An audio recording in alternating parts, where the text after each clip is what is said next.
or maybe you want a car, or a nice bag, or whatever. You want to go on a trip. There's a price, right? Yeah. Whatever it is, there's a price. Let's say you want to buy a $100,000 car, and you're willing to give the dealer $60,000.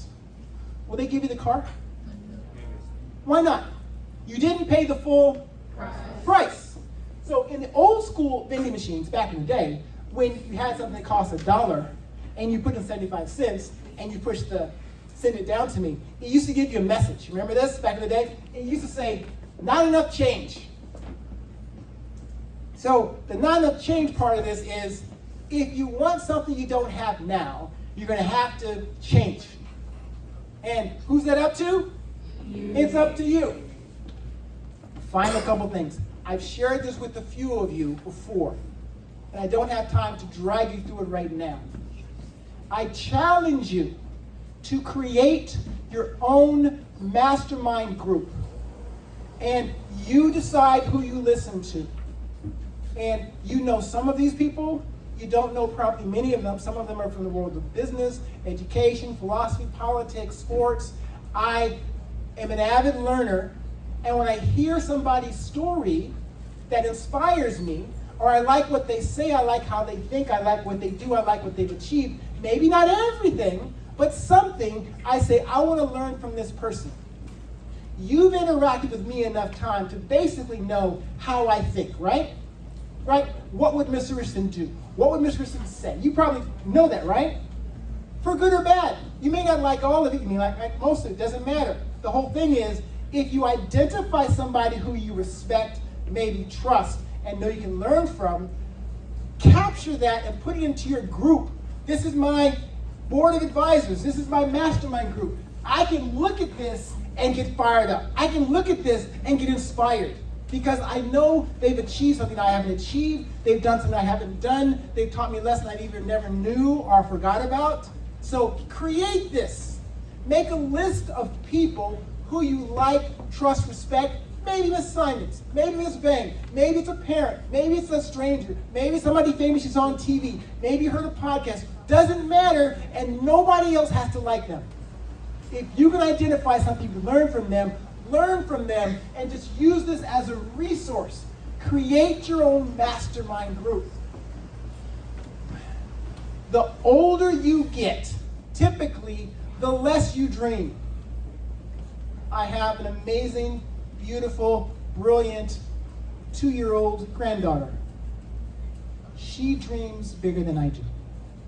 She probably dreams more than you do. There's something about life, the world, what you hear, what stories you hear and tell yourself and allow yourself to hear, all that kind of stuff gets in the way and you stop dreaming. Dream often, dream big, dream and it's free. If you do it right, you feel amazing all the time. Capture, I'm a visual person. Capture on paper, on your phone, in a folder, whatever, places you want to go. Someone wants to go to Disneyland, Tokyo. They just told me, or Disneyland. You want to go all over the world. You want to help people. It's okay to want things. It's okay to buy. It's okay to it's okay to make a lot of money. It really is. And it's nice too. So just dream bigger and think about it all the time. I see things here that I wanted to do and hadn't done yet. I see things on here that I haven't done. I've seen things that I'm still wishing for. And I see things on here that I used to want that I don't want anymore. That's okay. It can change. Just dream and just think about it. See it over and over and over and over and over and over and over again. Please. Finally. You're so early on your journey, you have no idea. At current course and speed, you're going to be around at least until 80, probably 90 years old. My father's 94 years old, kicking and screaming. You're probably 14, 15, so however old you are, you're going to be, this is where you are on your timeline. So you have lots of time. Don't worry about what happened before. Decide what you're going to do from this point on. Just perspective. Don't have time. Final message. Be happy and grateful for everything. For the good, for the bad, for the challenges, for the setbacks, for the haters, for the quitters, the non-supporters. Be happy and grateful because you can choose. You can always find something to be happy and grateful for. Because the path that we've chosen is a lonely one. Because of who you are. because of what you want to do. Most people will not speak, think, believe, sacrifice, or work like us, and that's okay. Just acknowledge that. Some of you need to call me when you're 18 years old, because we're going to make a lot of... Some of you need to call me when you're 18 years old. You can't call me yet. You can put me on... I don't do as much on TikTok or Facebook, on LinkedIn or whatever, but just call me in 4 years. All right? I want to continue to follow success. Before the bell rings, we may or may not ever interact again, and that's going to be completely on you because you know where to find me. My number has never changed. On my stephenVrichardson, that's where you can find me. I love you. I appreciate you. I believe in you. And I'm so proud of you. So go out there, make this world a better place, and hopefully we have a couple minutes to take a real picture. So everybody, actually, just stand up where you are, and this time just come back here and I want you to take a picture. So thank you very much for everything. I appreciate you. That's been it. That's my thing.